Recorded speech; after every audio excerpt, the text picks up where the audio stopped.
Life process ਅਸੀਂ life process start ਕਰਦਾ life process तो फर्स्ट ऑफ ऑल ਜਿਹੜਾ ਲਾਈਫ ਪ੍ਰੋਸੈਸ ਆ ਇਹ combination of two words ਆ first one is life and the second one is process the function performing inside or outside the body of any organism start life जैसे मैंने कल एक example दे के आपको अच्छे से समझाया था कि सपोज कर लो ये आपके पास बोर्ड है या फिर ये आपके पास मार्कर है इसको आपने इसको क्या बोलोगे आप इसको क्या बोलोगे ये लिविंग थिंग है नॉन लिविंग मुझे क्या बोलोगे लिविंग या नॉन लिविंग व्हाई क्यों क्योंकि मैं कोई फंक्शन कर रहा हूँ ना मैं यहाँ पे मूवमेंट कर रहा हूँ मैं यहाँ पे बोल रहा हूँ मैं न्यूट्रिशन कर रहा हूँ मैं जो भी फंक्शन कर रहा हूँ चाहे वो बॉडी के अंदर कर रहा हूँ या बाहर कर रहा हूँ तो उसी फंक्शन को आपने देखे बोला ना लाइफ आपने कोई चीज तो नहीं देखी कोई सब्सटेंस नहीं देखा कोई मटेरियल नहीं देखा ना तो उसको फील किया मत किया जस्ट आपने फंक्शन के बेस पे बोल दिया कि लिविंग कौन सा ऑर्गेनिज्म है और नॉन लिविंग कौन सा ऑर्गेनिज्म है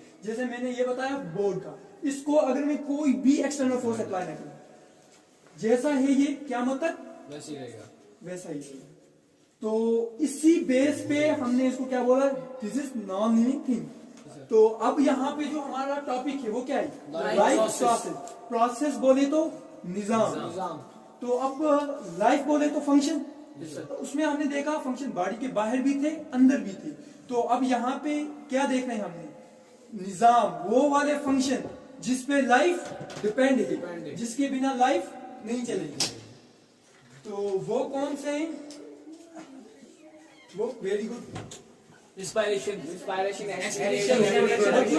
बॉडी के अंदर के जो फंक्शन इनसाइड द बॉडी जो आपके फंक्शन है उसी को हम लाइफ प्रोसेस बोलते हैं क्यों क्योंकि बॉडी के जो बाहर आपके फंक्शन है वो मैटर नहीं करते हैं और वो वेरी होते हैं फ्रॉम ऑर्गेनिज्म टू ऑर्गेनिज्म जैसे आप यहाँ पे पढ़ रहे हो कोई बाहर है वो खेल रहा है कोई कुछ भी फंक्शन बॉडी के बाहर परफॉर्म कर रहा है उस पर लाइफ डिपेंड है अगर आप पढ़ना छोड़ दोगे बोलना छोड़ दोगे कोई भी बॉडी का बाहर का काम करना छोड़ दोगे तो आप सरवाइव तो करेंगे ना बॉडी के इनसाइड ऑफ फंक्शन को पहले हम देखते हैं क्योंकि डेफिनेशन में हमने क्या बोला कि बॉडी के इनसाइड वाले फंक्शन इनसाइड फंक्शन देखें हम न्यूट्रिशन अगर सेंस में लाए तो वो सेंस में आती है कि न्यूट्रिशन नहीं करेंगे तो ऑर्गेनिज्म सर्वाइव नहीं कर पाएगा तो मान लिया वो क्या हो गया बॉडी के अंदर वाला फंक्शन प्रोसेस है लाइफ का प्रोसेस दूसरा हम बोलेंगे रिस्पायरेशन तो अगर आप सांस नहीं लोगे ब्रीथिंग नहीं करोगे तो भी क्या हो जाओगे मर जाओगे सर्वाइव नहीं कर पाओगे तो वो भी लाइफ प्रोसेस है तीसरी चीज हमने बात की थी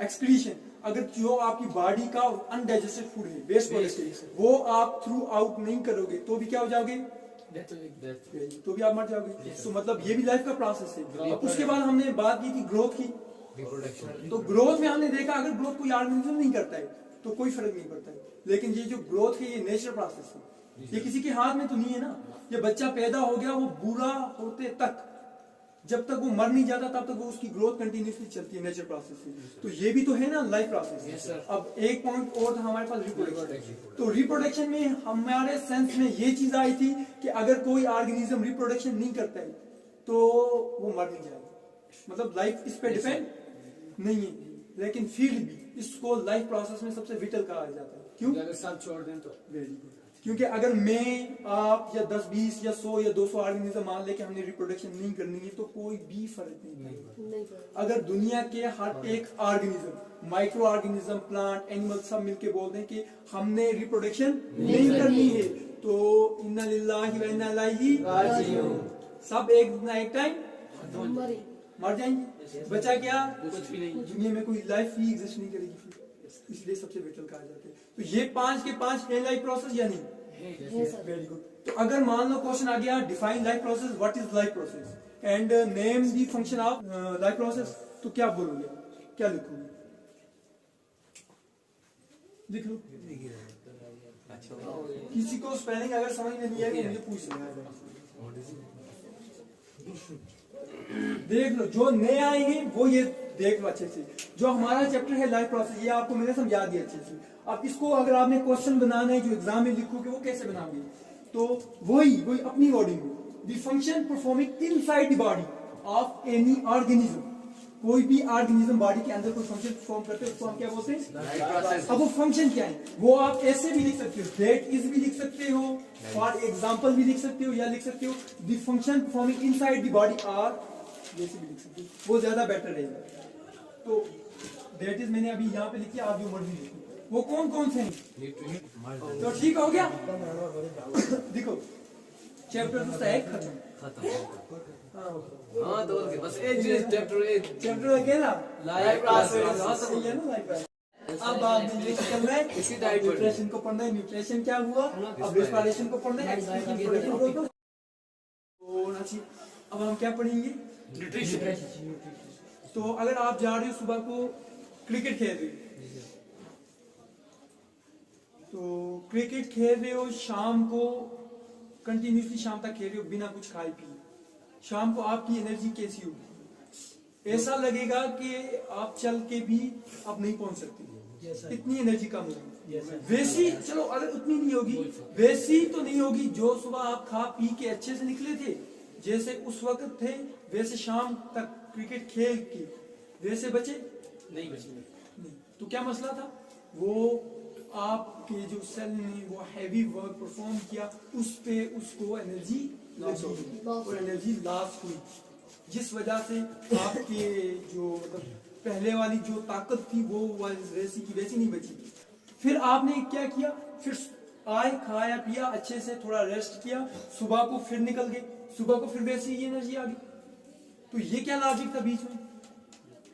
आपके जो सेल थे उसमें एनर्जी तो गई थी, वो तो समझ में आ गया, जब आप वापस आए तो वो वाली एनर्जी आप में नहीं बची थी, लॉस हो गई थी। फिर आप दूसरे दिन निकले तो फिर आप में वैसी एनर्जी आ गई। क्यों? क्योंकि आपने फूड को लिया और रेस्ट किया।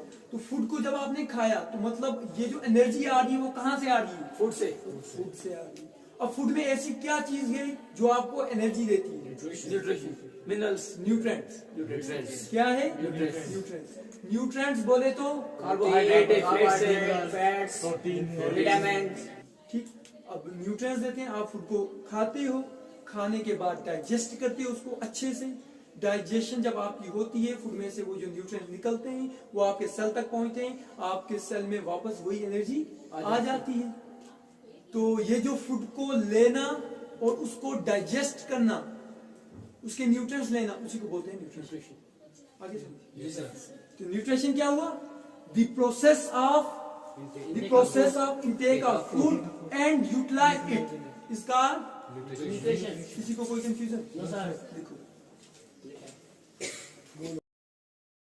तो ये वाला यहाँ तक हो गया ना क्लियर? अच्छा ठीक है, अब लगाओ अपने सेंस। न्यूट्रिशन तो समझ में आ गया ना? Yes sir. कितने टाइप्स की हो सकती?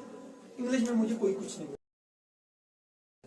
ये दिमाग लगाओ कि लिविंग ऑर्गेनिज्म, मैंने कल बताए थे ना कि 3 बेसिक और मेन क्लासिफिकेशन है, एनिमल्स, प्लांट्स। तो अब प्लांट्स आपने देखा है कभी फूड को लेना फिर उसको खाना? No sir. नहीं देखा ना। तो एक टाइप बन गई, दूसरी टाइप कौन सी बन गई? आपने देखा फूड को आप अच्छे से खुद लेते हो, कोई भी एनिमल देखो, वो या तो हर्बीवर है या तो कार्निवोर है या तो ओमनिवोर है। मतलब वो क्या करते हैं? या तो वेज खाते हैं या तो नॉन वेज खाते हैं। वेज बोले तो प्लांट एंड प्लांट प्रोडक्ट। अब प्लांट जो प्लांट प्रोडक्ट है ये भी किसी की बनी हुई फूड को खाते हैं ना। एनिमल एंड एनिमल प्रोडक्ट, वो भी हम किसी की बनी हुई फूड को खाते हैं। तो मतलब यहाँ पे आपने 2 क्लासिफिकेशन की न्यूट्रिशन की। एक तो की जो आप फूड को खुद खाते हुए एनिमल्स को देखा, आपने खाते हुए देखा और खाया भी, तो उसमें क्या देखा? वो डिपेंड है दूसरे पे। एक जिसने अपनी फूड को खुद बनाया, तो ऑटोट्रॉप्स हो गया जो अपनी फूड को खुद बनाया। ऑटो मतलब self, trophs mean nourishment to prepare. तो हेटरोट्रॉपिक मतलब other, hetero mean other, troph mean nourishment या टू प्रिपेयर। तो हेटेरोट्रॉपिक और ऑटोट्रॉपिक 2 किस्म की न्यूट्रिशन के टाइप हमारे पास आ गए। तो आपको प्रैक्टिकल समझाने की जरूरत भी नहीं है, खुद देखते हो आप प्लांट को भी, एनिमल। ऑटो नाम से समझ में आ जाता है, ऑटो का मतलब है सेल्फ, ट्रॉपिक का मतलब है बनाना। This is type of nutrition in which organism synthesize their own food from some inorganic substance. The heterotrophic nutrition is their type of nutrition, yeah, it is the type of nutrition in which organism cannot synthesize their own food. जो autotrophic nutrition होती है वो कौन से organism में होती है? मतलब एनिमल्स में होती है, प्लांट्स में होती है, माइक्रो ऑर्गेनिज्म में होती है, किस चीज में होती है? प्लांट्स में, सब प्लांट्स में, या प्लांट्स बोलोगे आप या कोई पार्टिकुलर प्लांट्स का नाम बता के बोलोगे? Green plant, very good, some green plants बहुत सही। इंसेक्टिविरस प्लांट जो फोटोसिंथेसिस का प्रोसेस तो होते हैं, मतलब रखते हैं फूड को सेल्फ बनाते हैं, लेकिन डिपेंड भी होते हैं दूसरे ऑर्गेनिज्म सेक्स पर। तो एग्जांपल क्या रहेगी आपके after of nutrition? Green plants, उठा के फिर पाया। ठीक है, और सम बैक्टीरिया एंड फंजी। तो आप न्यूट्रिशन की डेफिनेशन लेगी ना, ये क्या है, डिपेंड है या इंडिपेंडेंट? डिपेंडेंट। सॉरी, डिपेंड है ना, एक दूसरे पर डिपेंड है। क्यों दूसरे पर डिपेंड है? क्यों ये अपनी फूड को खुद नहीं बनाते। जो देखो इधर, ये अपनी फूड को खुद बनाते हैं ना, तो यहाँ पे हम इनको क्या लिखेंगे? It is producer. क्या प्रोड्यूसर? ये क्या है? It is very consumer. Producer या दे आर प्रोड्यूसर, जो मर्जी लिखो। Okay sir. आज मजा आया? मजे की गाली ना समझ आना चाहिए, मजे का रोज आ रहा है।